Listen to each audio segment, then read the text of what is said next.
একজন আমার কমেন্ট থেকে জানতে চেয়েছেন, ভাই ভালো হওয়ার উপায় কী? ভালো হওয়ার উপায় কী?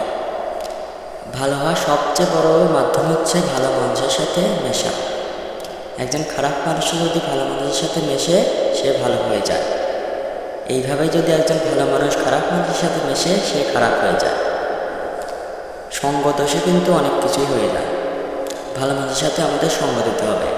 1 নাম্বার পয়েন্ট হচ্ছে ভালো মানুষের সাথে মেশা। 2 নম্বর হচ্ছে মিথ্যা বলা বাদ দাও।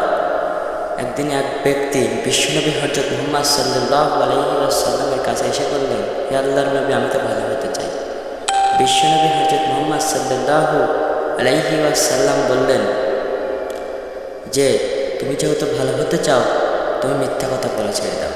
ওই ব্যক্তি মিথ্যা কথা বলা ছেড়ে দিল এবং সে ভালো হয়ে গেল। ভালো হওয়ার 3 নম্বর পয়েন্ট হলো আল্লাহ তাআলার ইবাদত।